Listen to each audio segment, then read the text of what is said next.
സഭാപ്രസംഗികളുടെ പുസ്തകം 5-ാം അധ്യായം 8-ാമത്തെ വചനം. ഒരു സംസ്ഥാനത്ത് ദരിദ്രനെ പീഡിപ്പിക്കുന്നതും നീതിയും ന്യായവും എടുത്തു കളയുന്നതും കണ്ടാൽ നീ വിസ്മയിച്ചു പോകരുത്.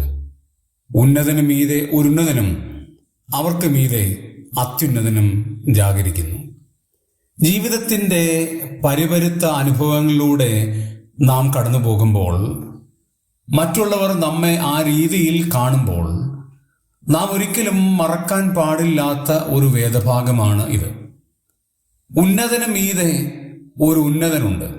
ഒരു സംസ്ഥാനത്ത് ഒരു ദരിദ്രനെ പീഡിപ്പിക്കുമ്പോൾ, നീതിയും ന്യായവും എടുത്തു കളയുമ്പോൾ ഓരോരുത്തരും ഓർക്കേണ്ടത് ആ ഉന്നതന് മീതെ ഒരു ഉന്നതനുണ്ട്.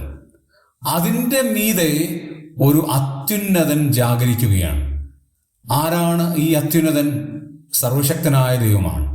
ഞാനും നിങ്ങളും പ്രവർത്തിക്കുന്ന ഓരോ പ്രവർത്തനങ്ങളും സസൂക്ഷ്മം ശ്രദ്ധിക്കുന്ന, അതെല്ലാം ശേഖരിച്ചു വെക്കുന്ന ഉന്നതനായ ഒരു അത്യുന്നതൻ നമുക്ക് മീതെയുണ്ട്. ആ അത്യുന്നതനെല്ലാം വീക്ഷിക്കുന്നു എന്നുള്ള ഓർമ്മയുണ്ടെങ്കിൽ നമ്മുടെ ജീവിതം എത്ര ധന്യമായി തീരും. നമ്മെ മുഴുവനായി കാണുന്ന ഒരു ദൈവമുണ്ട് എന്നുള്ള ഓർമ്മയോടുകൂടി ഓരോ ദിവസവും നമുക്ക് ജീവിക്കാം.